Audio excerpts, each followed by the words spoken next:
dicho algo? Ah, vale. Bueno, pues ya estamos. Bueno, después de esta pequeña cagada, os presento a José Eugenio Gutiérrez. Es el coordinador del, para mí, personalmente, el proyecto LIFE más bonito que hay ahora en España, por eso lo he traído.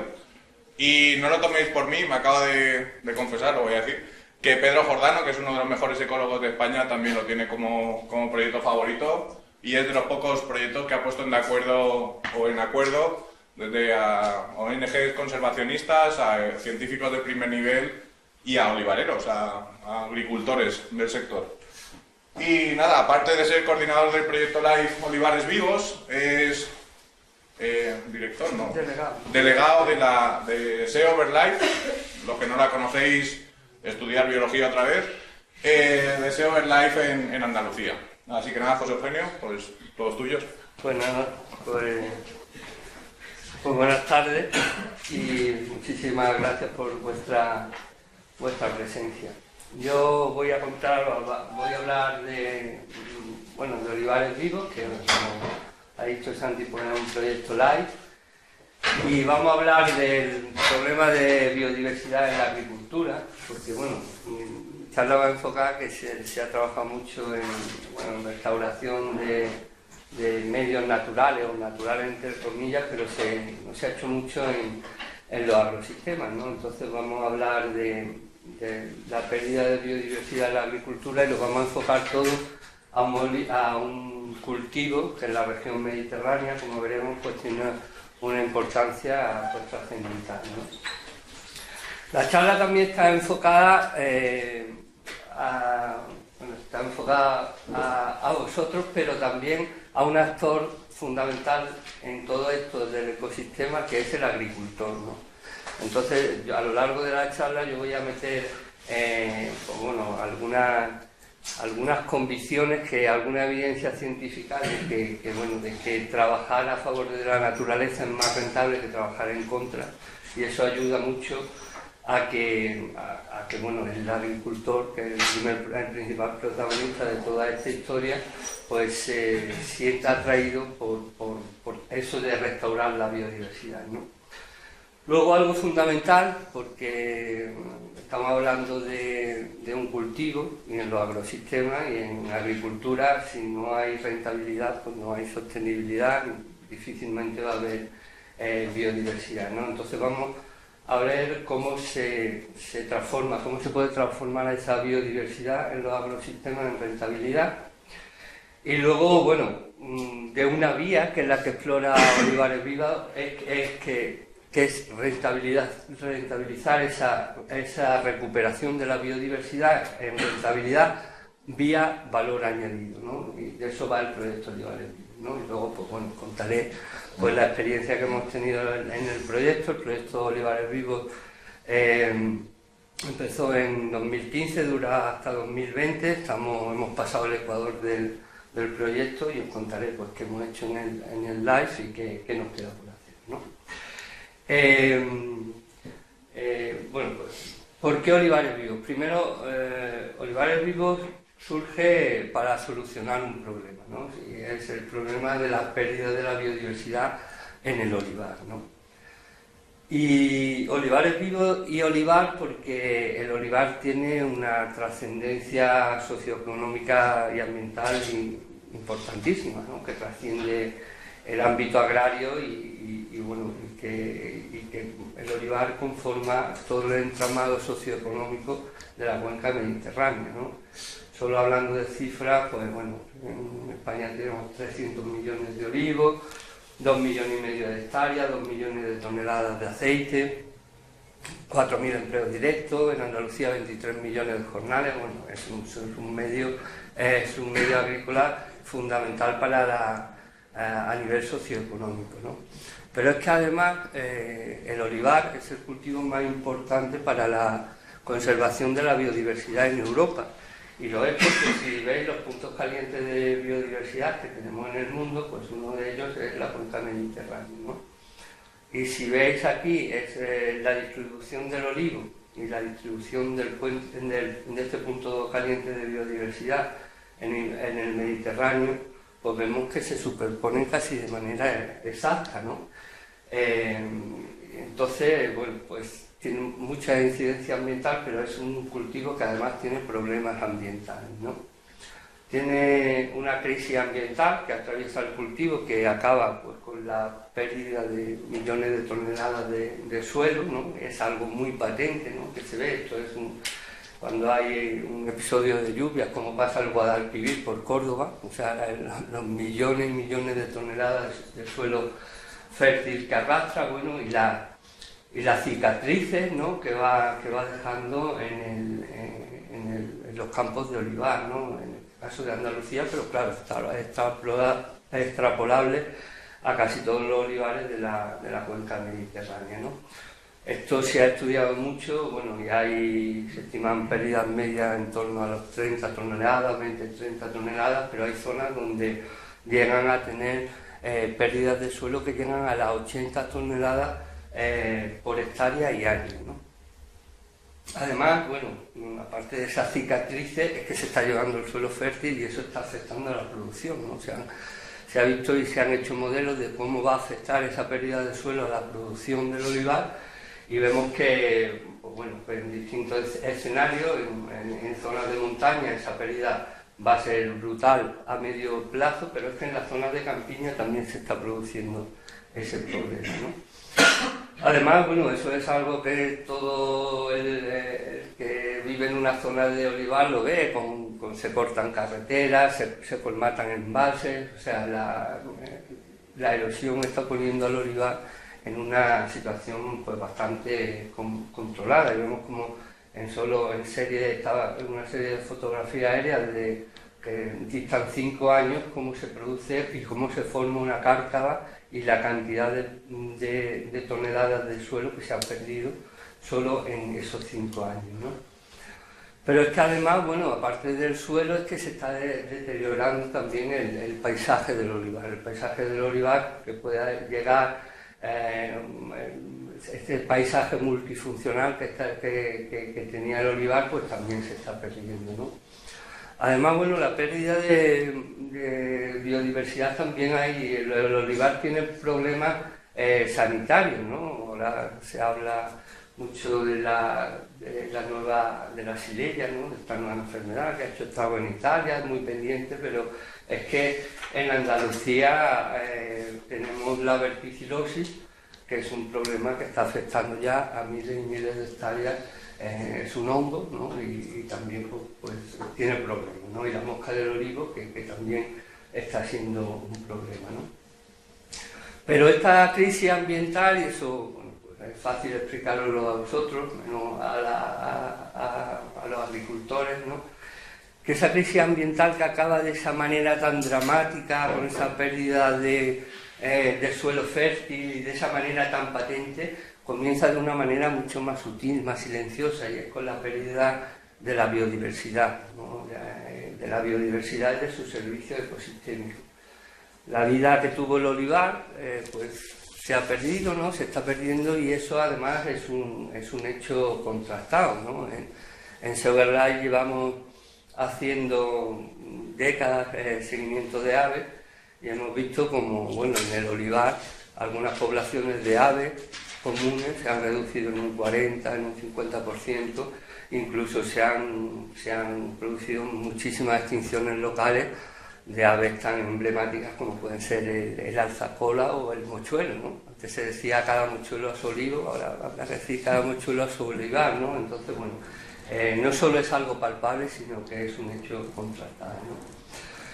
Y bueno, olivares vivos también porque los olivareros son conscientes de esta problemática ambiental, ¿no? y quieren hacer algo, ¿no? En una encuesta que hicimos al inicio del proyecto a 640 olivareros de 88 municipios andaluces, pues los resultados fueron sorprendentes, por lo menos para mí, ¿no? Porque casi el 70% percibía esa crisis ambiental del olivar y bueno, incluso la situaba por encima de la crisis económica. Había olivareros que estaban más preocupados por la crisis ambiental que por la crisis económica, ¿no? Entonces, bueno, y además vimos que muchos de ellos estarían dispuestos a apostar por un modelo productivo diferente, pero claro, ellos decían a los entrevistadores que no sabían cómo hacerlo, ¿no? Pero que sí que estarían dispuestos. Y luego, bueno, que nosotros en el proyecto también tratamos la cultura del olivar, campaña escolar. Pues hay algunos niños en un concurso de dibujo que hicimos que también perciben, ¿no?, esta pérdida de biodiversidad y se ve en sus dibujos, ¿no? Y bueno, eso lo sabéis, ¿no? Por qué se produce esta crisis y cuál es el problema a nivel ecológico del olivar, ¿no? El olivar antes era un medio mucho más multifuncional, donde, bueno, pues el olivar tenía marcos de plantación amplia, entraba en otro, se complementaba con otros cultivos y hubo un proceso de intensificación, tanto en el marco de plantación como en el tratamiento del olivar, que se aumentaron los servicios ecológicos, los servicios ecosistémicos de provisión, pero tenemos un olivar mucho más frágil donde los servicios ecosistémicos de regulación se han olvidado, ¿no? Y entonces, bueno, pues ahí eso ha llevado a esa crisis que tiene el olivar. Pero bueno, todo no es negativo, porque el olivar sabemos que tiene un gran potencial de recuperación de esa biodiversidad, ¿no? Tiene gran capacidad para recuperarla. Y lo tiene fundamentalmente por tres cuestiones, ¿no? Por la situación estratégica que tiene. El olivar está en ese punto caliente de biodiversidad y está rodeado de fuentes de biodiversidad, donde hay sitios de donde atraer la biodiversidad, de recuperar esa biodiversidad que tuvo el olivar. Además es un cultivo forestal que le da más estabilidad que a un cultivo herbáceo, por ejemplo. Y luego también una ventaja muy importante, y es que el olivo es una especie nativa del Mediterráneo, del ecosistema mediterráneo, y tiene una historia milenaria de relaciones ecológicas con su ecosistema, ¿no? Esto, por ejemplo, no lo tienen los olivares que están poniendo en Chile o en China, ¿no? Donde allí las relaciones ecológicas pues están por inventarse, ¿no? Entonces, bueno, pues una agricultura que ha perdido esos sistemas, esos servicios ecosistémicos de regulación, pues es una agricultura sostenible y además es una agricultura que no es rentable, porque trabajar en contra de la naturaleza, pues hay evidencias científicas de que es más caro que trabajar a favor, ¿no? Por ejemplo, pues, bueno, las miles de toneladas de suelo que se pierden, no se pierden porque sí, se pierden porque hemos quitado un elemento que es la cubierta herbácea que tenían los olivares, que hacían un servicio ecosistémico importantísimo, que era la retención del suelo, ¿no? Entonces, bueno, la hierba compite con él, pero bueno, si la eliminamos no nos hace ese servicio de regulación, además de otros que hacen, ¿no? Pero al final es que perdemos solo fértil, pero es que en algunos sitios estamos perdiendo los olivos. Hay olivos que se están cayendo y hay problemas, se eliminaron las cubiertas herbáceas por evitar esa competencia, por tener más servicios ecosistémicos de provisión, pero ese valor fundamental que hacía la cubierta pues origina también esas pérdidas de suelo y por tanto de rentabilidad, ¿no? Además es algo que se aprecia, ¿no? Que lo aprecian los agricultores y se aprecia muy bien a simple vista, ¿no? En un olivar con cubierta, esta fotografía está hecha el mismo día, en un olivar con cubierta y uno al lado que no tenía cubierta, ¿no? Pues el que no tiene cubierta, los atolladeros bajan con un montón de partículas de suelo en suspensión, y sin embargo en donde hay cubierta pues no es así, ¿no? Además esto se ha hecho mucho trabajo, hay mucha evidencia científica, muchas publicaciones, bueno, pues tenemos evidencia de que la pérdida de suelo es menor en olivares con cubierta. También se han hecho modelos de qué pasaría si todo el olivar de Andalucía se gestionase con cubierta herbácea y bueno, pues prácticamente los resultados son que el problema de la erosión, que es un problema de primer nivel en Andalucía y en otras regiones mediterráneas, se reduciría, prácticamente se eliminaría, se evitaría esa pérdida de productividad también.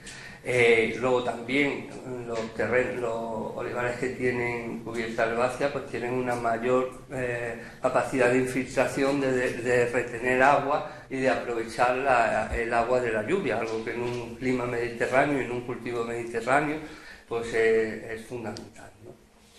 Bueno, pues también los servicios ecosistémicos del suelo, esto no lo voy a contar, ¿no? Pero pues bueno, es fundamental. Santi sabe muchísimo de la biodiversidad del suelo, lo importante que es para la fertilidad del suelo, labores de nitrificación que hacen las leguminosas. Y luego algo, cuando hablamos de plagas, que se gasta muchísimo dinero en control de plagas, pues sabemos que un olivar con más biodiversidad tiene más resiliencia y es capaz de controlar y de que haya una regulación natural de plagas, ¿no? Bueno. Además, no sé si conocéis, esto lo cuento, me gusta contarlo a los agricultores para que vean que la biodiversidad funciona y funciona de manera compleja, ¿no? Y por eso se necesitan aumentar el número de especies para que ese control sea efectivo. No sé si conocéis el caso de la olivarda. La olivarda es una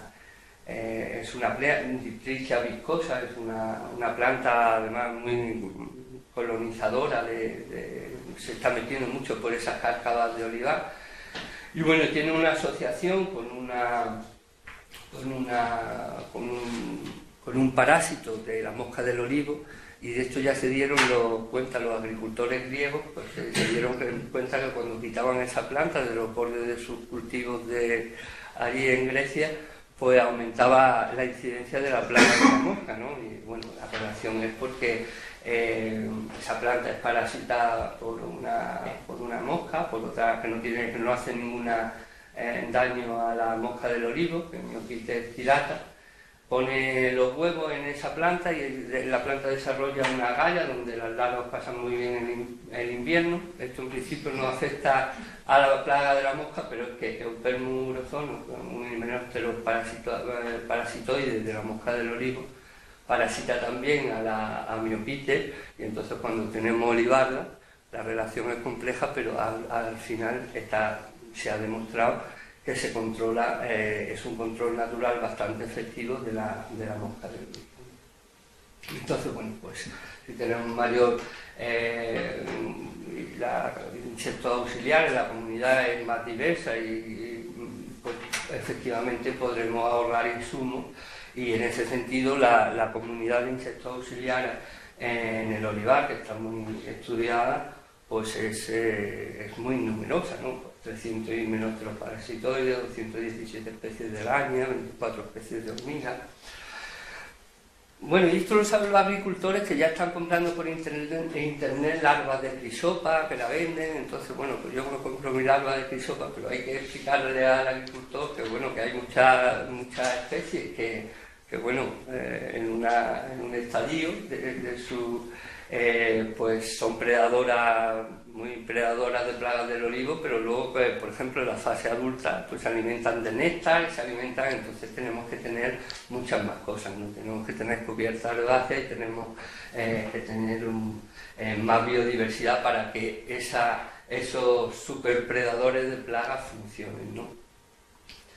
Entonces, bueno, eso también se ha visto a nivel científico, como la área de vegetación leñosa, en lo que ya veréis que trabajamos en olivares vivos, pues disminuye la abundancia de plagas. O sea, se ha visto que la combinación de restaurando zonas improductivas, o sea, cuando en la zona improductiva del olivar hay vegetación leñosa y tenemos cubierta herbácea, hay un efectivo control de mosca del olivo.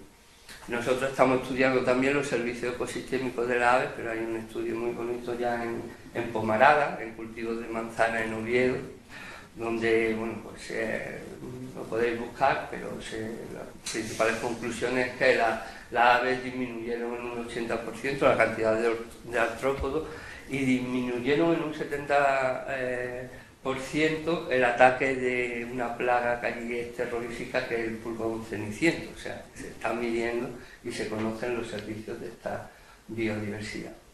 Luego hablaba también de ese problema a nivel sanitario que tiene el olivar, que es la verticilosis.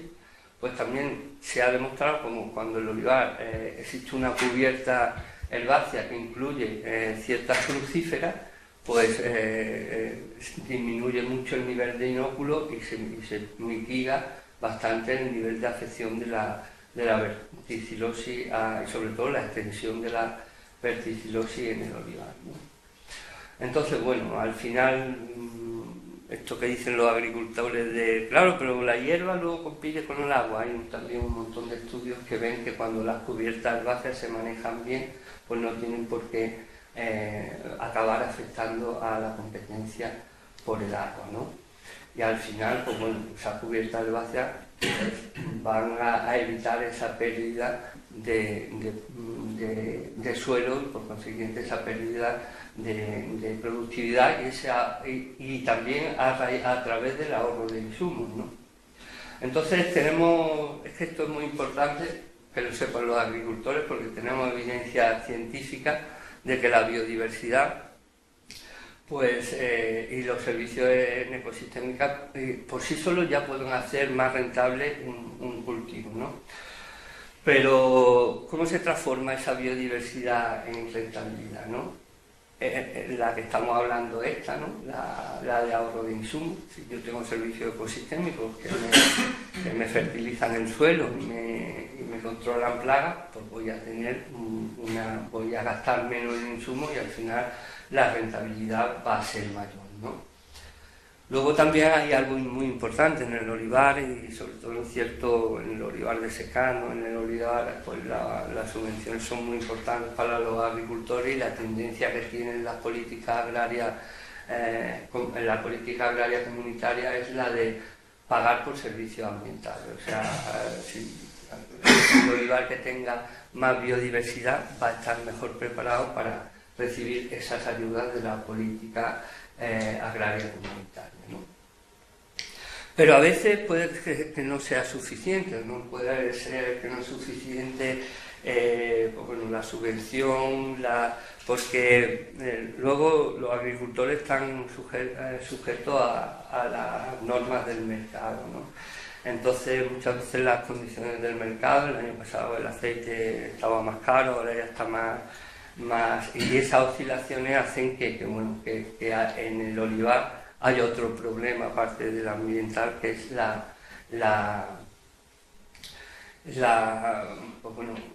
crisis económica que sacude con cierta frecuencia y casi de manera recurrente al olivar, ¿no? Entonces, bueno, pues cuando en determinadas condiciones de mercado el olivar tiene problemas para ser rentable, ¿no?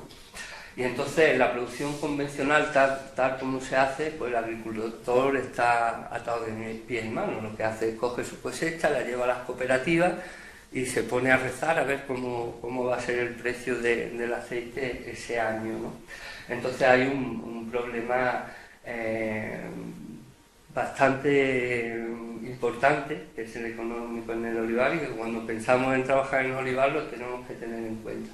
Y ese sobre todo afecta al olivar tradicional, al olivar de montaña, al olivar de secano, que es menos competitivo, y más si lo comparamos con las nuevas plantaciones de olivar en superintensivo o en seto, que también pues son cultivos que están diseñados para, por lo menos a medio plazo, ser más rentables, ¿no? Entonces, ¿cómo podemos...? Hay una tercera vía, ¿no?, que podría saltarse un poco, aprovechar esos servicios ecosistémicos, la biodiversidad, ese ahorro de insumos, y encima escaparse un poco de las condiciones del mercado, porque si el aceite que produzco tiene valores añadidos que me lo aprecian los consumidores independientemente de los valores del mercado, pues ahí el agricultor sí que puede hacer algo, ¿no? Entonces, hay una vía de sacarle rentabilidad a esa biodiversidad, que es a través del valor añadido de la biodiversidad, ¿no?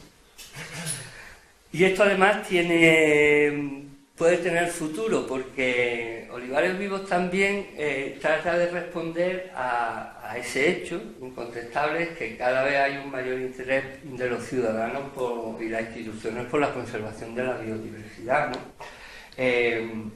Además, esto se ve en los eurobarómetros, pero también se ve cuando se hacen estudios de mercado sobre la compra de aceite ecológico. Antes, en todos los países, la principal motivación por la que los consumidores compraban aceite ecológico era por la salud. Y sin embargo, en los últimos 10 años, la motivación cuidado de la naturaleza ha empezado a subir, ¿no? Y hay países donde ya la motivación de cuidado de la naturaleza está casi al mismo nivel, o incluso hay países que superan la motivación de la salud, ¿no? O sea, hay consumidores que parece que estarían dispuestos a pagar por eso valor añadido que conserva la naturaleza y que recupera biodiversidad. Entonces, cuando tratamos de solucionar estos problemas de los que hemos hablado, el enfoque tenemos que trascender en el sector agrícola, no nos basta centrarlo en el cultivo, sino que tenemos que ir al ámbito agroalimentario, implicar algo fundamental que es el consumidor. O sea, la solución al problema ambiental y al económico deberían de ir de la mano. Tenemos que buscar una solución que vaya, ya lo decía Conway desde hace muchísimo tiempo, desde el olivar hasta la mesa, ¿no? Y porque una máxima del proyecto, ya lo dije al principio, es que en agricultura, en olivicultura, sin rentabilidad no puede haber sostenibilidad, ¿no? Entonces, ¿cómo enfocamos esa recuperación de biodiversidad y esa transformación en rentabilidad en Olivares Vivos? Olivares Vivos es una idea para conectar, por un lado, que el olivar es el cultivo más importante, es un cultivo estratégico para la conservación de la biodiversidad en Europa, de que tiene un extraordinario potencial para recuperarla, y conectar esas dos ideas con los consumidores, ¿no? Con la idea con la evidencia de que cada vez hay un interés creciente de la ciudadanía y las instituciones para cuidar la naturaleza y recuperar y conservar la biodiversidad, ¿no? Entonces, Olivares Vivos es una estrategia para crear una fórmula que permita conectar esa recuperación de la biodiversidad con la rentabilidad económica, ¿no?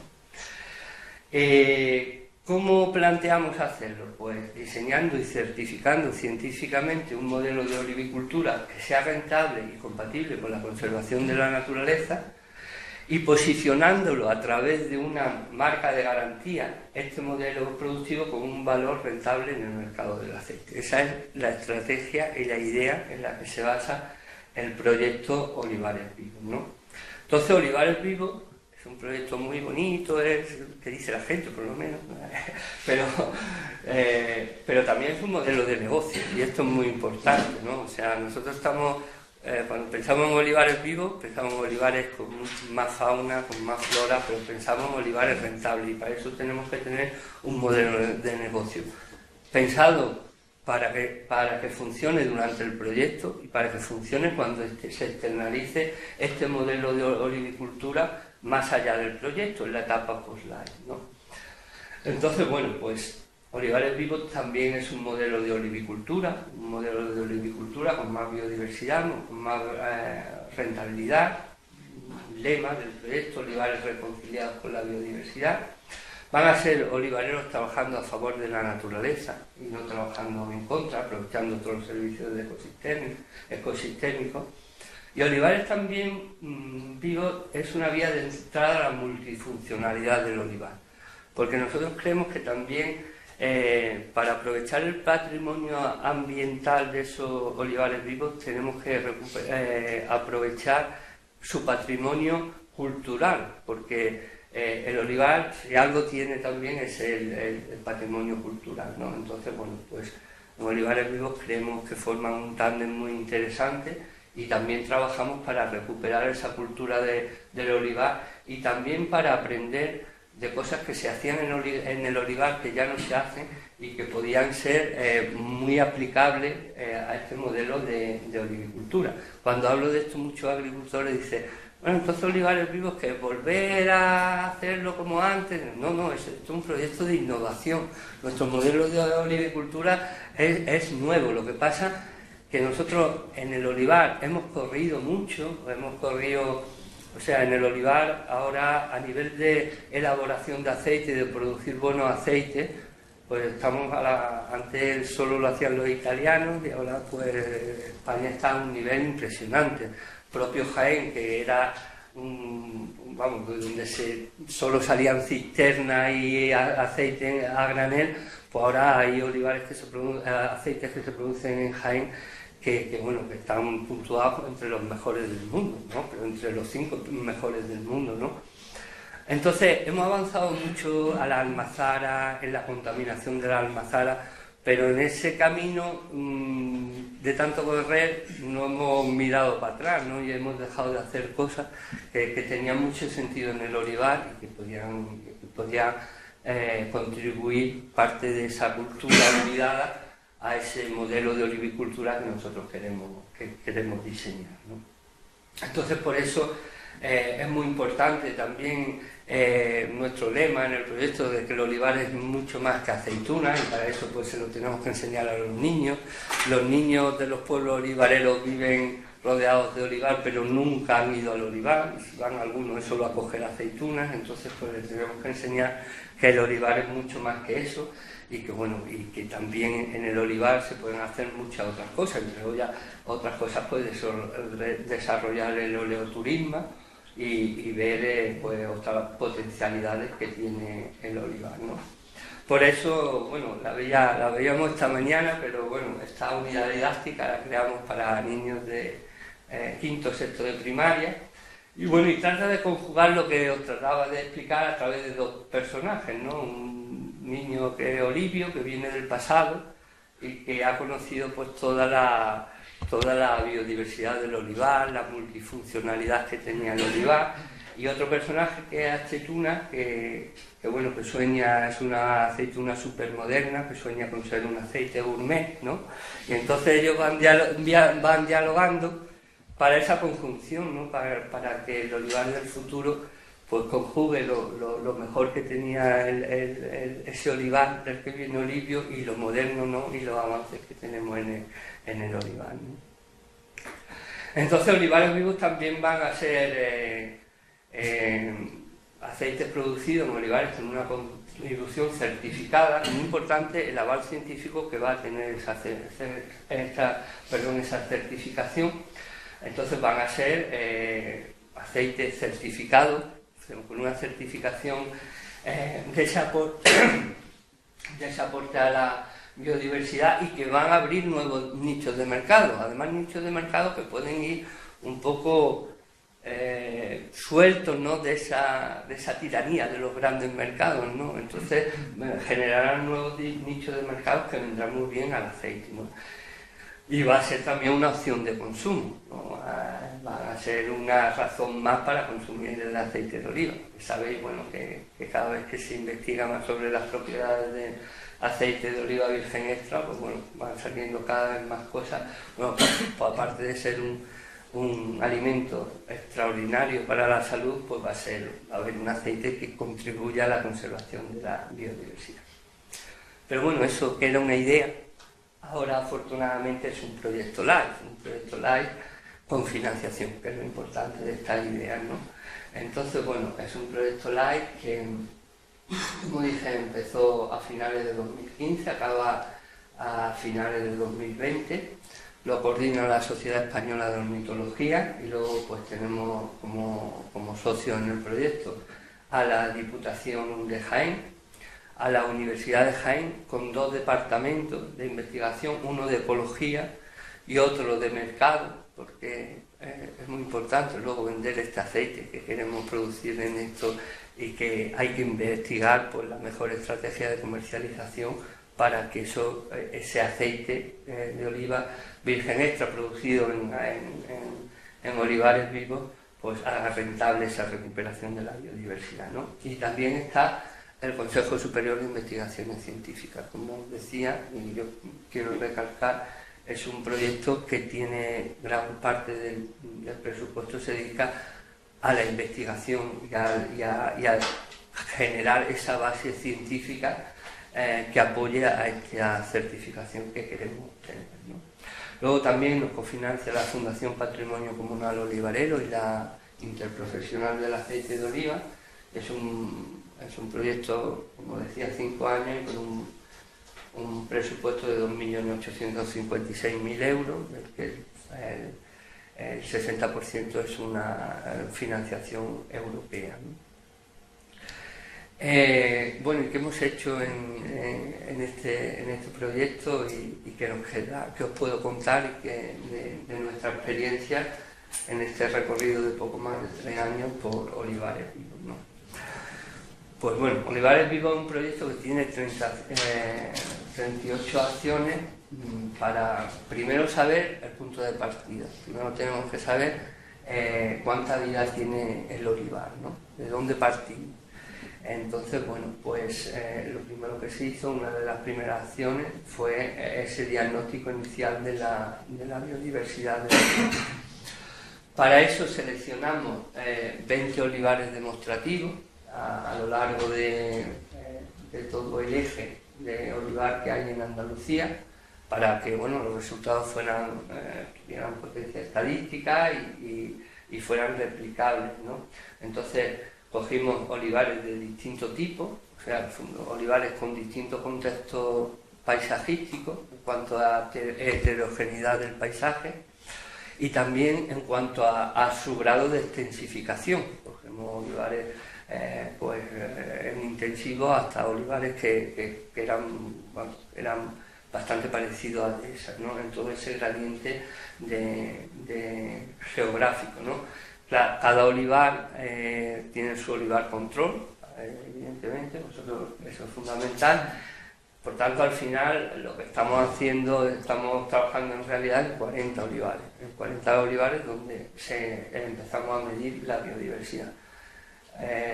Luego, en los 20 olivares demostrativos del proyecto es donde actuamos, evidentemente, ¿no? Entonces, bueno, pues que se han estudiado las hormigas, aves, polinizadores y también la flora del olivar. Eso es lo que hemos medido. También hemos medido otros artrópodos, arañas, pero fundamentalmente los grupos que se han medido son esos que os digo, ¿no? Y también estamos midiendo los servicios ecosistémicos, porque bueno, pues esto que os contaba al principio de trabajar a favor de la naturaleza, queremos medir no solo la biodiversidad, sino la función y los servicios ecosistémicos que presta esa biodiversidad, ¿no? Los resultados y el esfuerzo de muestreo que hicimos para ese resultado pues, ha sido bastante potente. O sea, han sido 10.000 censos y se han analizado 300.000 contactos registrados, y vosotros sabéis que trabajáis en ecología, que no solo hay que registrarlo, cuando trabajamos con hormigas luego hay que analizarlo, o sea, ha sido un trabajo bastante ingente. ¿Qué resultados hemos tenido? Bueno, pues uno es que quien tuvo retuvo. El olivar todavía tiene una apreciable biodiversidad. En el conjunto de esos 20 olivares, porque el resultado lo aplicamos a esos 20 olivares, se han encontrado 686 especies. Bueno, para que os hagáis una idea, es el 17% de la flora vascular de Andalucía, y esto ha sido en 3.600 hectáreas. 165 especies de aves, ¿no? que es casi más de la cuarta parte de las aves que hay registradas en España, un quinto de las hormigas de la península ibérica y Baleares. O sea, hemos encontrado 58 especies de hormigas. Y bueno, entre los insectos polinizadores, solo para dar un dato, el grupo de las abejas solitarias transportó polen de más de 70 especies de flora arvense. O sea, los resultados en conjunto nos dicen que todavía hay una apreciable biodiversidad y que partíamos, y que bueno, ya tenemos esa evidencia científica, porque no se había hecho un estudio a esa escala y a ese nivel multitaxonómico en el olivar, ¿no? Una cosa que nos da idea de bueno, ese nivel de esfuerzo y de búsqueda es que en eso, a raíz de esa prospección de la biodiversidad, hemos descubierto una nueva especie de planta que estaba en uno de los olivares demostrativos. O sea, esto nos da idea, bueno, asumimos muchas veces que en los agrosistemas, pues, pero fijaros, no sé, una especie de linaria, que bueno, que ya está publicada, que ha sido cortada del norte de Yurna. Y bueno, y hemos descubierto una especie, ¿no? en el olivar, y además también una especie de hormiga que se creía extinta desde los años 60. Es algo que todavía tiene que confirmarse, pero bueno, los micólogos expertos en esta especie todo apunta a que sí. O sea, no se había explorado el olivar ni la biodiversidad que tenía el olivar, ¿no? Y esto también da una idea del esfuerzo de prospección que se ha hecho, ¿no? Esa es la cara de la moneda. El olivar en su conjunto tiene bastante biodiversidad. La cruz es que hay mucha diferencia entre la biodiversidad que tienen unos olivares y otros, ¿no? O sea, hay olivares que tienen casi el doble de biodiversidad que otros. Eso es, bueno, pues te da idea que hay mucho olivar que tiene poca biodiversidad, pero también te da una idea de ese potencial que tiene para recuperar esa biodiversidad, ¿no? Así como conclusiones de este estudio de biodiversidad que se ha hecho, fundamental, las cubiertas herbáceas son fundamentales en el olivar. La comparativa entre olivares que tenemos que manejan cubiertas con los que no manejan es que en donde hay cubiertas se requiere muchísima más biodiversidad. Luego algo fundamental, ¿no? Que cuando en los olivares, en la zona improductiva nos referimos a bordes de caminos, linderos, etcétera, pues tienen vegetación natural, lo que se llama ahora también infraestructura verde, ¿no? Pues también es una acción muy importante para que esos olivares retengan y recuperen biodiversidad, ¿no?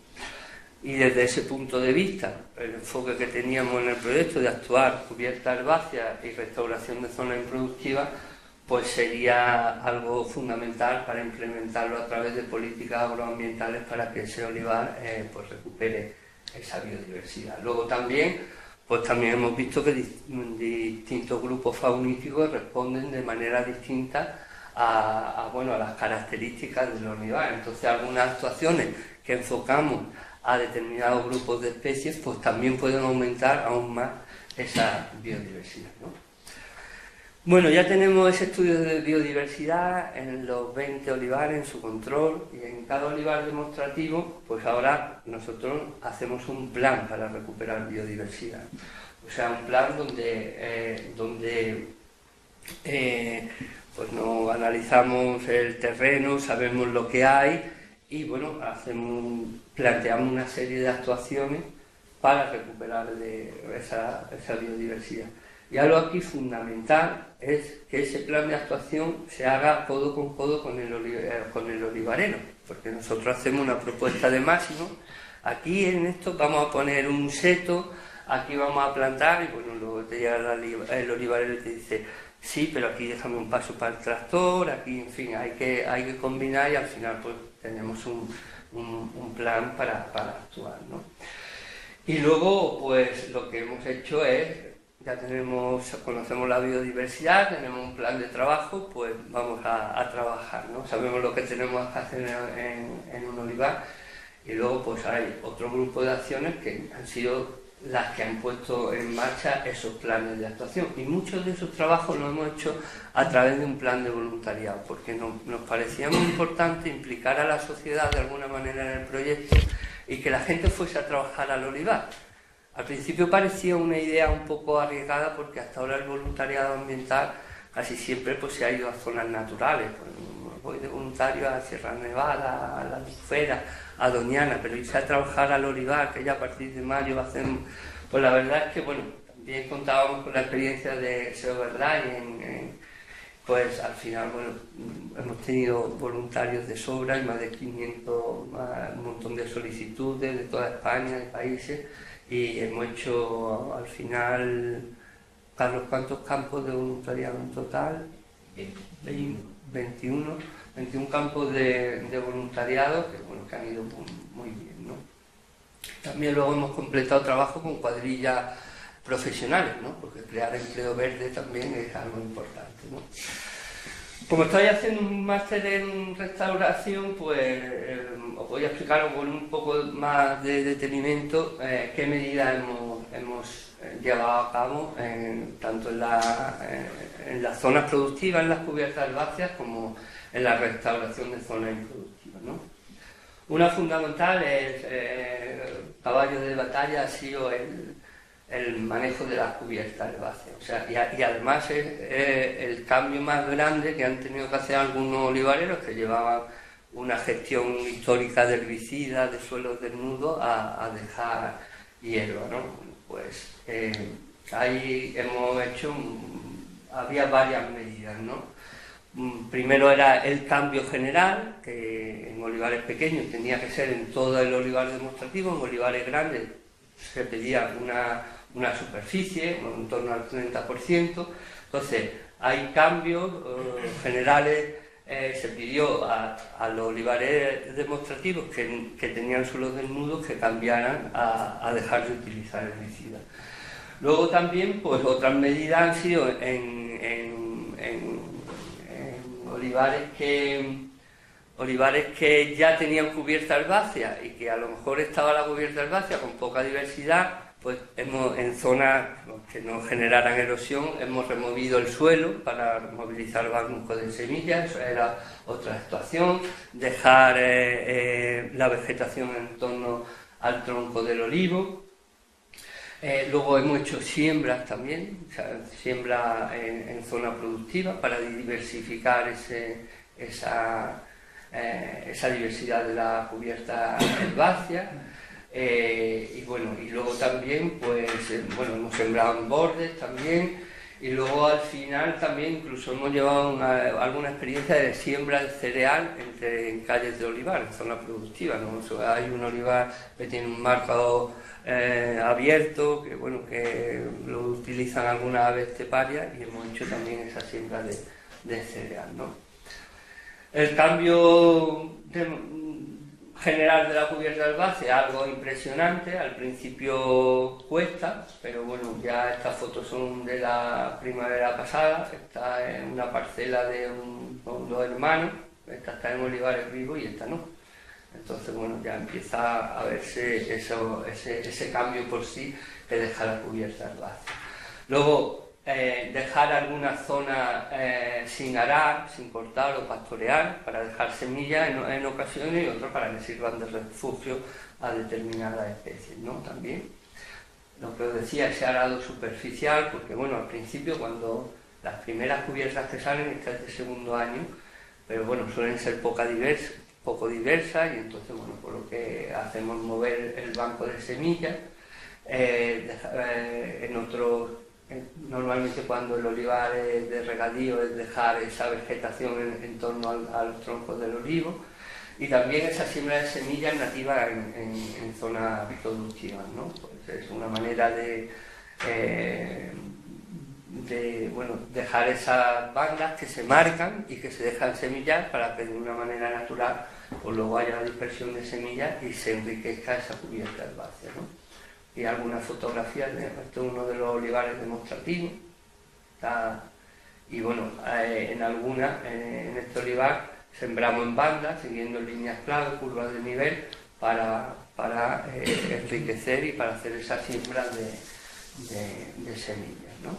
También en zonas de borde, aprovechamos las zonas de borde, ahí se ve una restauración de leñosas, pues en ese borde, aquí no sé si hay un camino, una linde, no me acuerdo, pero bueno, se hacen también esa siembra de semillas y, como os decía, una también así un poco especial es la siembra de cereal en calle, que eso es, bueno, lo que se hacía hace muchísimos años, pero bueno, hay un olivarero que, asociado a que hay experiencias también con Heineken, que está buscando también cómo sembrar cebada en olivares, pues, pero bueno, independientemente del experimento, ha sido un año bueno de lluvia, ese olivar está en regadío y este año vamos a volver a sembrar bueno, no quiero decir la densidad y diversidad de pájaros que había a finales de primavera, principios de verano en esta zona, era espectacular, ¿no?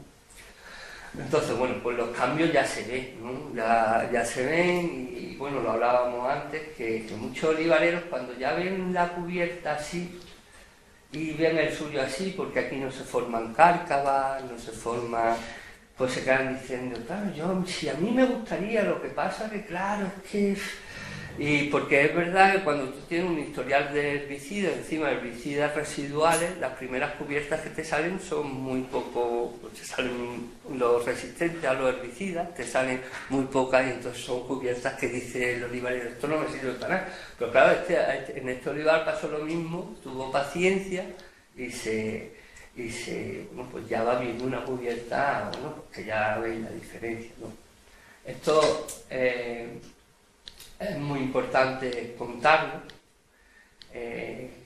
lo he contado mucho en televisión, ¿no? Porque para que la gente la vea, lo hablamos con agricultores y al final una forma de ir metiendo que las cubiertas herbáceas, evidentemente hay que manejarlas, o sea, es que muchos creen también que cubierta herbácea es dejarla y pues tienes que ver cuando llueve, cuando tienes que segarla, porque las cubiertas herbáceas pues hay que segarlas porque si no, pues compiten con la productividad.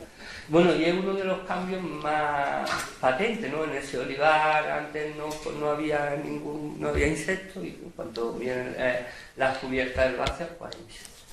Otra acción que hacemos es esa creación, esa restauración de zonas improductivas, que es pues, la creación de unidades diversificadoras, ¿no? Pues aquí se había formado una cárcava, porque este era un olivar que tiene un historial de herbicida y por tanto de erosión, y bueno, algunas veces las cárcavas pues, nos dan oportunidad de crear ahí un seto. Aquí se plantan leñosas, en el borde se complementan con herbáceas y tenemos ahí pues una franja de biodiversidad que puede potenciar, ¿no? Bueno, pues ahí estos datos están un poco anticuados, hemos avanzado, son del año pasado, pero bueno, pues un poco lo que hemos hecho con esa isla de biodiversidad y esa restauración en zonas de borde, ¿no? Aquí de algunos casos, ¿no? Eran zonas improductivas que incluso eran tratadas con herbicidas y ahora, bueno, pues en los olivares que están en el proyecto lo que estamos tratando es de crear ahí una isla de biodiversidad, ¿no? ¿Qué estamos utilizando para la restauración? En cuanto a semillas la autóctona de herbáceas, estamos utilizando 43 especies en total. Además hemos preparado mezclas pues mezclas para cárcavas con especies más vivaces, mezclas para zonas más productivas, con especies con menos necesidades hídricas, menos porte, etcétera. Pero trabajamos pues, al final por 43 especies en total. Y con leñosas trabajamos con 55 especies, ¿no? En cada olivar, pues dependiendo del área geográfica donde está, del suelo que tiene, pues utilizamos un conjunto de leñosas u otros, ¿no?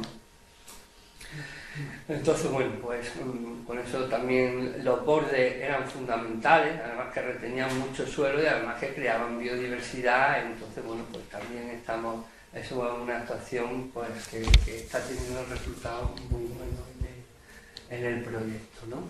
En bordes de camino, pues los bordes de camino no tenían apenas diversidad y pues nosotros lo que vamos es a restaurar todas esas zonas de bosque, ¿no? plantaciones de herbáceas en borde de camino. Muchas veces combinamos, como os decía, la restauración con leñosas con semillas nativas, ¿no? Con plantaciones de semillas nativas.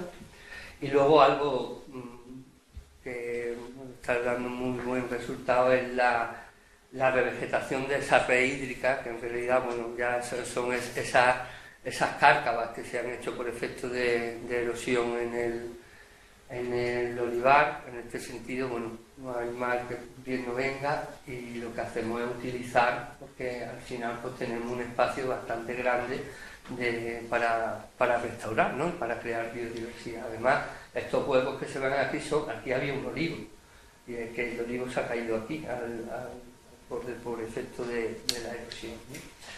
Entonces, bueno, pues hay unos datos de cómo vamos revegetando esa red hídrica. Además, bueno, esto es un colector de semillas para medir servicios ecosistémicos también. Pero bueno, para que veáis más o menos cómo hacemos. No me ha dado tiempo, pero bueno, ya se ven diferencias, y ahí tenemos algunos vídeos en cómo se encuentra porque este otro olivar, de cómo además la erosión sigue actuando aquí, y aquí bueno, pues ya actúa menos. Además, hicimos una plantación de mezcla de semillas, y ahí la moricandia tuvo un éxito increíble, y bueno, la restauración es lenta, pero en olivar nos estamos dando cuenta que hay algunas medidas que consiguen cambiar las cosas en relativamente poco tiempo, ¿no? Pues eso, aquí había un olivar, pues un olivo, y todas estas partes pues las vamos aprovechando, ¿no? Y luego también pues creación de adaptación de infraestructura, ¿no? También pues con cajas nidos, con postes nidos, posaderos para rapaces. Pues lo que hacemos fundamentalmente nidos para insectívoras, pequeñas rapaces, posaderos para rapaces, refugios de murciélagos, que también ponemos en algunos sitios cuando hay cortijos, los cortijos, y nidales para insectos, ¿no? Es un trabajo también que además los voluntarios disfrutan mucho haciendo, ¿no? Unidades de insectos, etc., ¿no? Y algo que hemos hecho también ha sido un poco más llamativo, que nos sirve mucho también para llamar y conectar con ese patrimonio, patrimonio cultural perdido. Pues en Seoverlai hemos tenido, el año pasado fue el año de la lechuza, hicimos un reforzamiento poblacional en uno de los pajares de un cortijo de un olivar demostrativo, ¿no? Al principio, porque el año pasado nos pusimos en contacto con los CREAS de Andalucía, entraban muy pocas lechuzas, pero al final de este año, bueno, pues hemos hecho, y al final, es que soy muy malo para los números, ¿cuántas lechuzas? 3. Gracias, Carlos. Al final, pues bueno, además ha sido un éxito, porque ha sido muy bonito, claro, cuando, pues bueno, todos conocéis la cría campestre, cómo se hace, en cajones, pues va alimentando a los pollos, al final ellos no tienen contacto con los que lo alimentan ni con los cuidadores, luego ellos vuelven, salen, se alimentan. Entonces, bueno, cuando empiezan a volar y empiezan a salir, pues vuelven mucho a comer la comidita y entonces las egagrópilas que echas son, las egagrópilas, sabéis lo que son, ¿no? Pues son unas egagrópilas muy feas, con ratoncitos, con pollitos, y vas viendo cómo a medida que avanza el tiempo y en pocas semanas vuelven al pajar, pero las egagrópilas que ellas producen son de haberse estado alimentando en el medio natural, ¿no? Entonces, bueno, esto también a nivel de difusión del proyecto, de sensibilización a agricultores.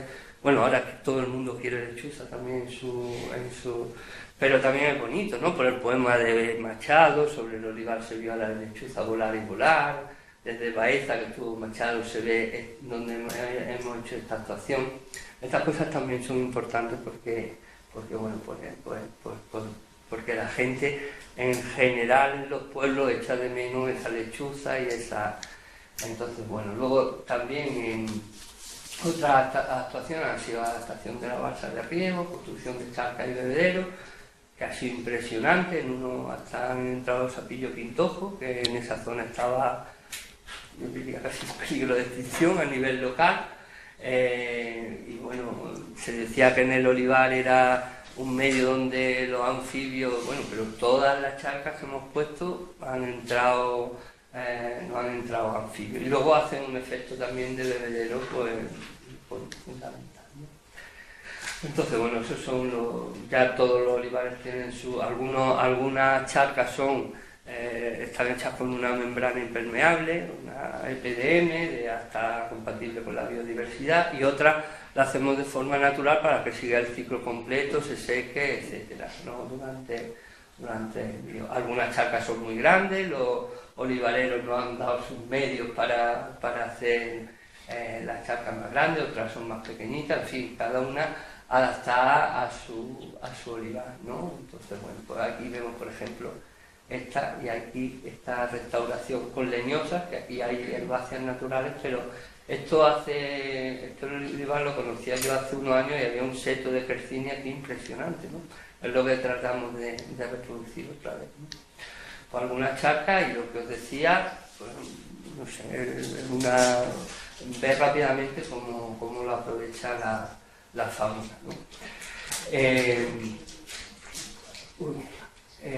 Bueno, pues esas son las actuaciones de restauración, así contadas rápidamente, pero que hacemos en olivares, ¿no? Bueno, y algunas plantas van más, pero hay plantas que tiran bastante bien. Esta tiene 2 años, esta la pusimos o sea que se ve, ahora se va a volver a medir la biodiversidad, pero por lo menos la impresión que tenemos es que bueno, esta labor de restauración pues no tarda tanto en empezar a hacer efecto. Como decía, otro grupo de acciones trata de recuperar esa cultura del olivar. También hemos hecho una guía de saberes, arte y costumbres del olivar tradicional, ¿no? Porque a la hora de diseñar actividades de oleoturismo, de llevar a los niños, es importante tener ese conocimiento. La campaña escolar ya hemos llegado a más de 2.000 niños. La unidad didáctica, pues la verdad es que ha tenido mucha... Yo os animo a que entréis en la página web, porque es muy... Si tenéis niños, tenéis familiares pequeñitos, pues es muy interesante. Ahora también hemos hecho una gincana en el olivar para que los niños jueguen en el olivar, puedan ser polinizadores, se den cuenta de lo importante que es la biodiversidad en el olivar, etc. Y luego un grupo de acciones fundamental que lleva el grupo de marketing de la Universidad de Jaén es diseñar la mejor estrategia comercial para este aceite, ¿no? Lo que ya hemos hecho ha sido un informe sobre los aspectos claves que va a tener en el futuro el consumidor potencial del aceite de olivares vivos. Ha sido una encuesta multipaís, han sido 800 encuestas en Alemania, en Reino Unido, Dinamarca y España. En total 3.600 encuestas para tratar de ver cómo acceder a esos consumidores. Se ha hecho en consumidores de aceite de oliva y que estaban preocupados por la biodiversidad, en estudiar cómo diseñar esa estrategia comercial para que sea exitoso, ¿no? Y ahora lo que se están haciendo también es, bueno, lo veremos ahora después, ya ensayos de comercialización. Muy importante la comunicación, la opinión de los olivareros es fundamental, ¿no? Ver cómo perciben el proyecto, aprender mucho de ellos, porque al final, pues bueno, los principales protagonistas de todo esto no es ni SEO ni la Universidad de Jaén, son los olivareros y al final los consumidores, ¿no?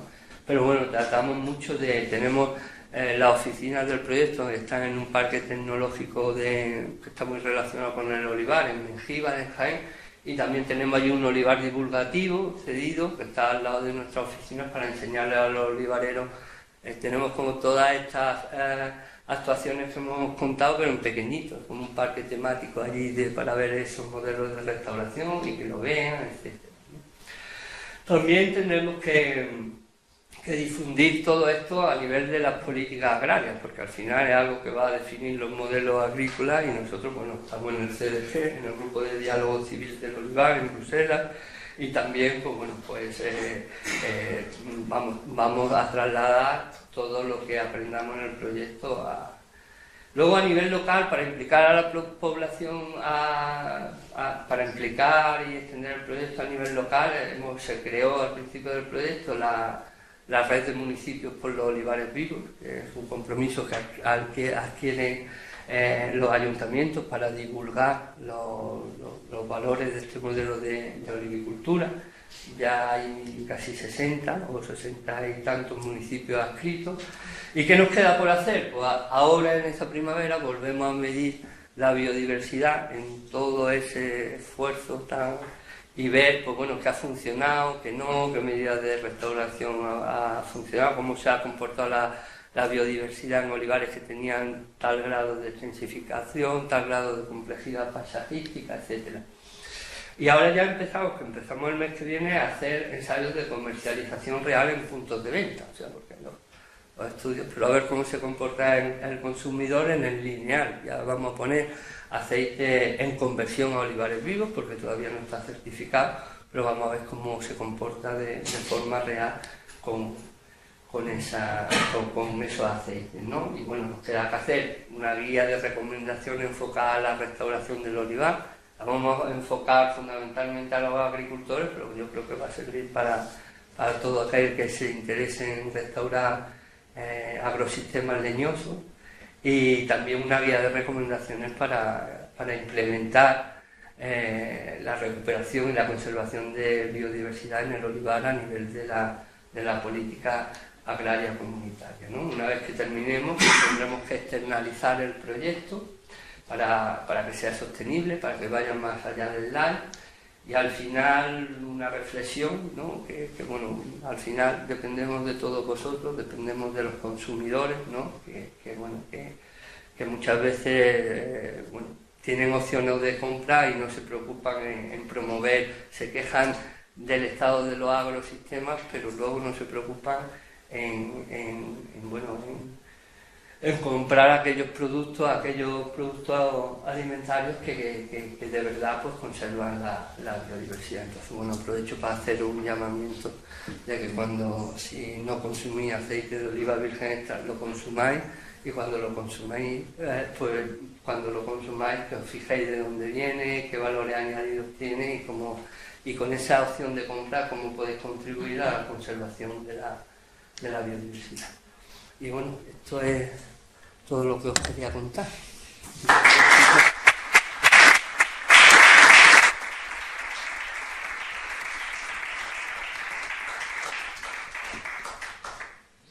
Muchas gracias, José Eugenio. ¿Tenemos preguntas? Sí. Bueno, ante todo, gracias por la presentación, enhorabuena.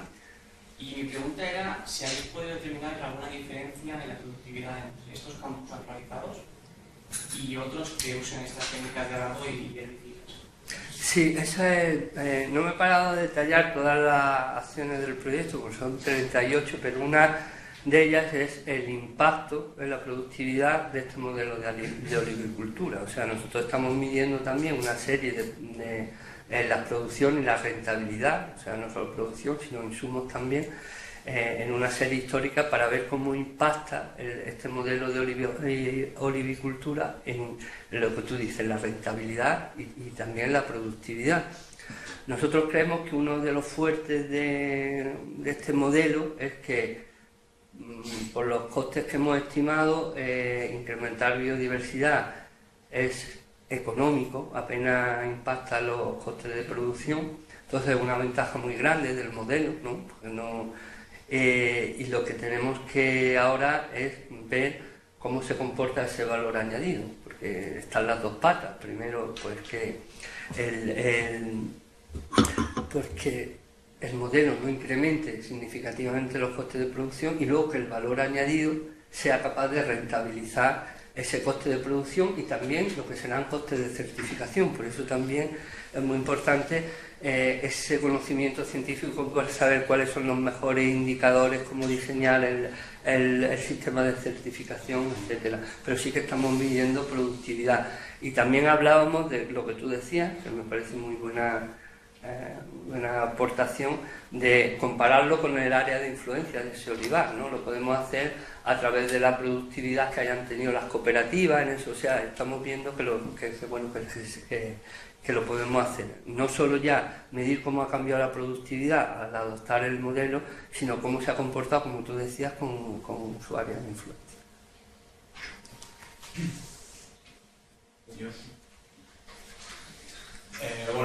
Enhorabuena lo primero, no solo por la presentación, sino por el trabajo muy bonito y muy completo. Y yo tenía una pregunta en referencia un poco a las escalas, o sea, o si se sabe a qué escala es rentable este proyecto como modelo de negocio para el agricultor.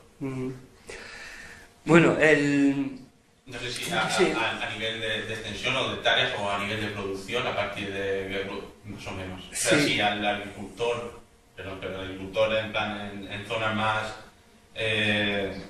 digamos, de afuera de la ciudad, de campo, por ejemplo, aquí, no en territorio forestal, ¿a qué nivel le puede compensar?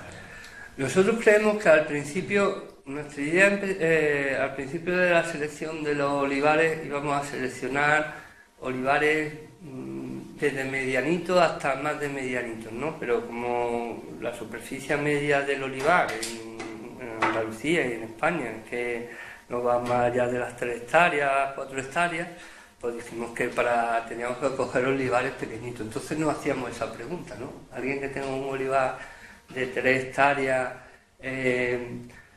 le va a compensar elaborar su propio aceite, porque eso es clave. Claro, si tú quieres meter valor añadido no puedes vender aceituna, tienes que vender aceite, ¿no? Entonces, pero nos dimos cuenta que había ya olivareros que hacían eso, porque claro, tenían producciones pequeñitas, pero trataban de sacarle todo el valor añadido a la calidad, tanto a la calidad, y por eso buscaban también otras vías de diferenciación, y vimos que sí, que podía ser, que independientemente de que fuera pequeño, tú podías rentabilizar tu olivar. ¿Qué pasa? Que cuando tú tienes poca producción, en un olivarero pequeñito, pues claro, cuando te metes en la aventura de hacer tu aceite, aunque ya lo hacen mucho, ya hay un montón de fábricas que lo hacen a maquila, que te producen tu aceite, pero bueno, tú ahora lo tienes que comercializar, tienes que buscar un envase, tienes que, bueno, pues seguir todas las normativas administrativas y sanitarias que existen al respecto. Entonces también Olivares Vivos, aparte de todo eso, yo creo que es una oportunidad de cooperar de verdad entre olivareros, porque lo que estamos viendo es que se pueden asociar a otros olivareros y comercializar bajo una marca conjunta, y en eso también Olivares Vivos y todo el trabajo que se está haciendo de comercialización les va a ayudar a que, aunque sean pequeñitos, tengan facilidad para sacar su propio aceite y meterle todo ese valor añadido que les va a dar ese modelo de agricultura. Yo quería preguntar, muchas gracias por la presentación, porque ya tenéis otro fan más en el proyecto, supongo que más de uno. Y a mí una de las cosas que más me ha llamado la atención, creo que como a ti, es esa encuesta inicial que hicisteis a los agricultores, y que el 70% percibía como que había una crisis ambiental dentro del olivar. Sí. Me parece tremendo, ¿no? Un dato enorme. Y quería saber si les preguntabais o ellos indicaban a qué podía deberse. Es decir, si podían identificar algún tipo de esa crisis ambiental, que era pérdida de suelo, pérdida de falta de agua o qué. Sí, me sorprendió sobre todo porque lo que hizo fue una encuesta entrevista, o sea, lo hizo una empresa vamos, con bastante experiencia en ese tipo de estudios, y además lo hizo en cooperativas, o sea, porque en el sector, o sea, lo hizo a cooperativistas, que son quizá, bueno, pues son muy representativos del sector, y yo pensaba que esa percepción bueno, tan grande de ese problema ambiental no la tenía. Pero luego sí pienso, de hablar con agricultores, yo creo que sí que son muy conscientes. O sea, ellos son conscientes de su pérdida de suelo, la ven. los que aran la tapan, la maquillan, quitan los surcos, pero los agricultores, vamos, pues se dan perfectamente de cómo se le está yendo el suelo, de cómo había arroyos que podían saltar y ahora cabe un autobús.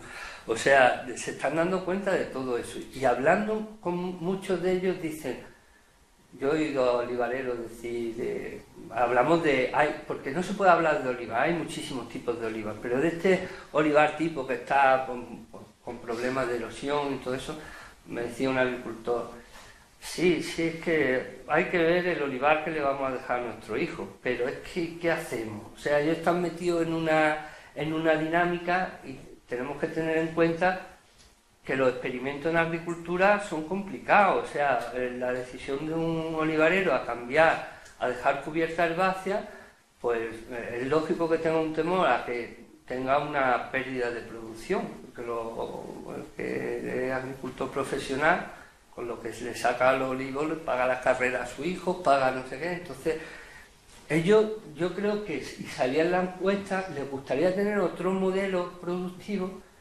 pero pues que le ayudasen, que lo viesen, que alguien le diera confianza en que no va a perder esa productividad. Y yo creo que de ahí la importancia de proyectos como este, que son proyectos demostrativos, donde el agricultor puede ir a uno de nuestros 20 olivares, donde puede ver pues, que no ha pasado, que no ha sido una hecatombe empezar a trabajar las cubiertas herbáceas. Y luego también hemos visto cosas curiosas, esto lo cuento a nivel de anécdota, pues que yo soy de un pueblo de Jaén donde los arroyaderos se han trabajado echando escombros, poniendo manteo, poniendo un frigorífico que no me sirve para tapar a nadie se le ocurría plantar una planta, ¿no? Plantar sujetas, ¿no? Eso lo saben todos los agricultores, ¿no? Pero era como un modelo, una concepción. Y ahora tenemos, pues hay veces, como comentábamos antes, ¿no? Que ya se pasan, estamos haciendo una restauración de un arroyo y se pasa el olivarero de colindante y nos dice, déjame a mí unas plantillas que las voy a poner. O sea, muchas veces lo necesitan ver y dar el primer paso. Pues claro, luego ya llegan allí en el valle y dicen, escucha fulanico sembrando matojo ahí en el arroyo, no sé, es como también una concepción cultural que se necesita romper, ¿no? Se necesita romper, pero cuando uno se para a pensar y de conversaciones, yo creo que son muy conscientes de la pérdida y no solo de la crisis ambiental, sino de la pérdida de biodiversidad y sobre todo pasa a los agricultores que tienen más de 50 años, que han vivido, porque la gran pérdida de biodiversidad del olivar se produjo en la década de los 90. Hay agricultores jóvenes que han vivido ya un olivar, pero hay muchos olivareros y olivareras, que también la mujer está entrando con fuerza en el sector y son, por regla general, es verdad, son más sensibles a esa pérdida de biodiversidad. Se acuerdan, y yo me acuerdo cuando chico, y yo me sentaba debajo de una higuera que había aquí, y ya no está la higuera, no, es que la quité para poner un olivo, pero que eso también hay que entenderlo porque los agricultores producen lo que les demanda la sociedad, y al final es cuando España entra en el mercado común, se duplica el precio del aceite y encima las subvenciones las daban a la productividad. Cuanto más produjeras, más te pagaban. Entonces entró una fiebre olivarera que todo lo que no fuese un olivo, todo era plantar un olivo, quitar un cortijo para plantarlos de olivos, porque era también una estrategia productivista que se implantó, un modelo productivista que también venía promovidos por las políticas agrarias, que muy rápidamente dejaron de ser productivistas. La PAC muy pronto dejó de ser productivista, empezó a ser más verde, lentamente, pero esa inercia que se creó, además que fue una inercia eufórica de que se ganaba dinero, no sé qué, pues quedó asentada, ¿no? Pero los agricultores se dan cuenta de que se han pasado un poco, ¿no? En cómo está. Yo tengo 3 preguntas, ¿te las ignoro o una? Como tú quieras. Pues bueno, como son más o menos cortas, la primera y principal, una de las cosas muy chulas de este proyecto es obviamente que intentáis también beneficiar al agricultor, ¿no? Con este beneficio, con este sello. ¿Cómo se calcula el precio extra? Independientemente de la calidad del aceite, que eso obviamente tiene su precio, el precio extra de tener o no el sellito, ¿cómo lo estáis calculando? O sea, ¿cómo se le pone valor a esos servicios extra que ya no solo benefician al agricultor, sino a todos nosotros? Pues es algo que tenemos que ver. Ahí nos tienen que, bueno, pues ahí tiene mucho que ver este equipo de investigación de mercado, que son los que saben de mercado, pero yo creo que el sentido que tendría es estimar los costes que como decía son muy bajos, de incremento en los costes de producción, tener en cuenta los costes de certificación y en base a eso poner un plus. Y luego hay algo que yo creo que es casi más importante que cuánto más va a valer, sino cuánto yo puedo mantener ese precio, cuánto puede ser, me puedo olvidar un poco de las oscilaciones del mercado. Está pasando en el ecológico no sufre tantas oscilaciones. O sea, los productos que tienen un valor añadido, que han encontrado un nicho de mercado, pues no sé, se verá un poco de esas fluctuaciones. Entonces, yo creo que con que el precio que tú le pongas a tu aceite haga que tu olivar sea rentable y seas capaz de mantenerlo, pues yo creo que ya un modelo es muy exitoso porque al final no sabemos cómo evolucionan los mercados del aceite y bueno, ahora mismo hay problemas coyunturales en el sector, pues que no sé cómo van a evolucionar.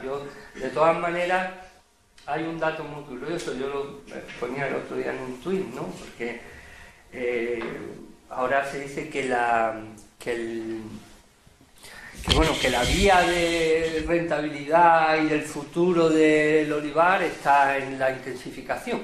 Bueno, hacer súper intensivos, no olvidamos de ahí de los valores sociales, los ponía en la diapositiva, los jornales que genera y el tejido social que genera ese olivar tradicional, ese olivar que no es tan productivo. Pero es que, por ejemplo, el otro día vería que el precio del kilo de aceite en España era 2,64 y en Italia estaba por encima de 5.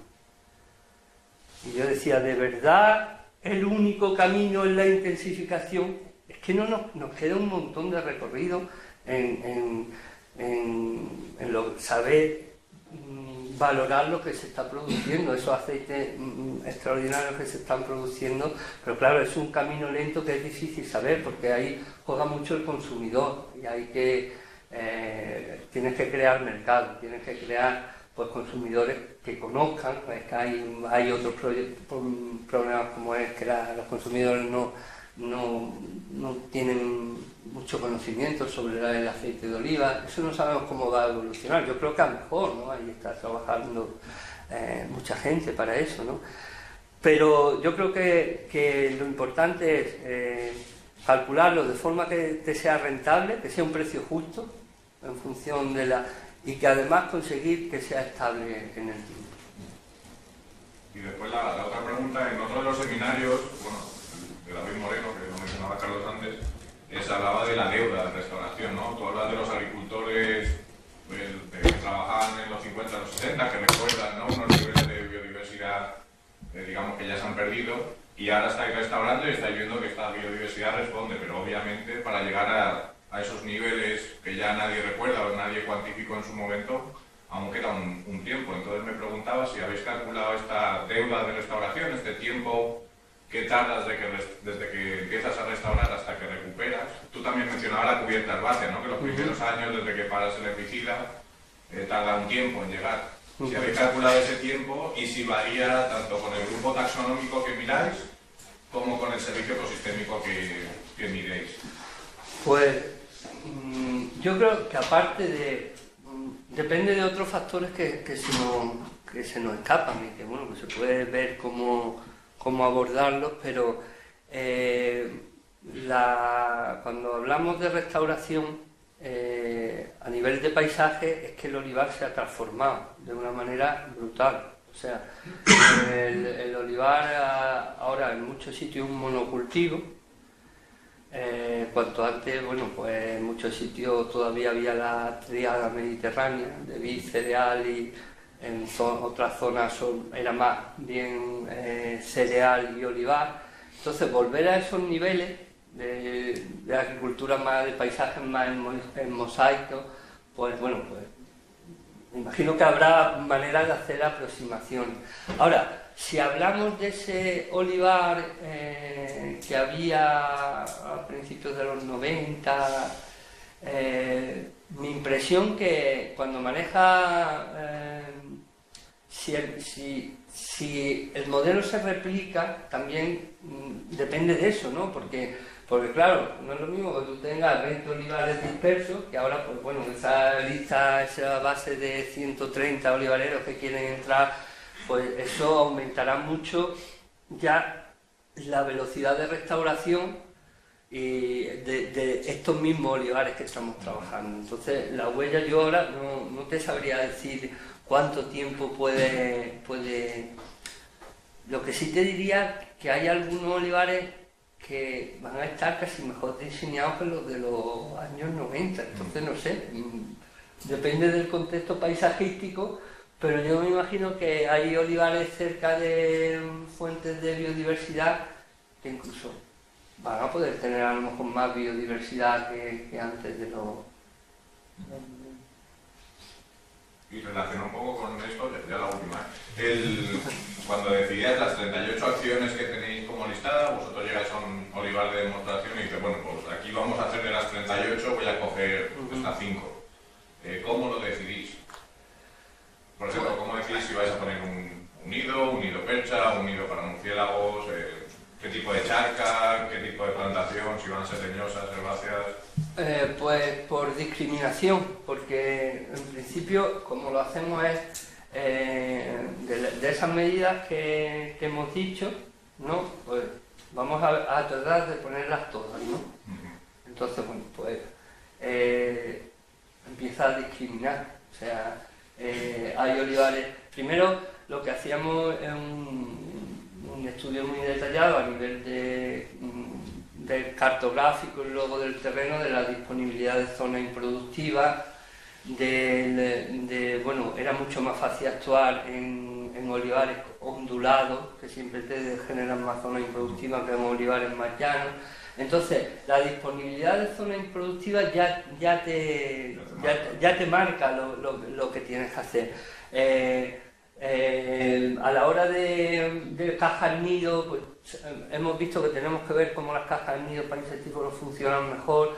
Entonces, si tenía ya árboles de cierto porte en borde, pues tenemos que poner cajas nido, si no, y cuántos árboles había. O sea, empezábamos pero tratábamos de amueblar en el símil de la casa. Es como si tú llegas a un piso, ¿no? Y entonces lo ves y ves, pues mira, aquí tengo la cocina, me mide tanto, y aquí podemos poner. Entonces es como meter, y luego llegaba el agricultor, porque nosotros lo hacíamos un poco barroco de medidas de restauración, ¿no? Y entonces pues luego llegaba el agricultor y te decía, sí, aquí déjame, esta unidad no, porque aquí tengo que pasar con el tractor, o aquí no me lo pongas porque cuando llegó el fardo de la aceituna, a mí no me estorba que haya una planta, yo sé que eso no me va a chupar la savia de los higos ni nada, pero cuando yo voy a poner un fardo, pues primero es que lo puedo. Entonces, bueno, eso era lo que te iba limitando, y luego, bueno, a nivel de condiciones del suelo ya eran cosas más técnicas en cuanto a qué plantas poner, qué plantas no poner, o si trabajamos con 2 lavandas, qué especie va a ir mejor, en fin, pero íbamos a una propuesta de máximo relacionada con zonas improductivas que íbamos cerrando. Y luego pues tenemos unos con borde que tienen todavía un borde con cereal. Entonces, bueno, ahí piensa en aves esteparias, en sombra, o sea, así era como íbamos. Todo lo que podemos hacer, pues bueno, en la casa que tenemos, ¿cómo lo metemos? Y yo la última ya... nada, era sobre el plan de actuación, incluye también, por ejemplo, cuando hay que eliminar la cubierta herbácea, decirle también al agricultor cuándo tiene que quitarla para que no afecte a las aves, que están a lo mejor... Sí, lleva asociado como un conjunto de buenas prácticas, ¿no? Porque de nada nos sirve, por ejemplo, si pica, ahora lo que se hace en el olivar cuando se corta, un problema que hay es que si lo dejan mucho tiempo, todas las ramas que se quitan se acordonan y luego se pican con una picadora para incorporar al suelo, que está muy bien. Pero si tú dejas esa banda de ramón, que es así de grande, pues le está generando un hábitat de cría fenomenal, que entonces lo que teníamos que decir, no, la tienes que picar inmediatamente después, antes de que empiece la época de cría, ¿no? Entonces, claro, respecto a... Luego, en cuanto, porque nosotros no...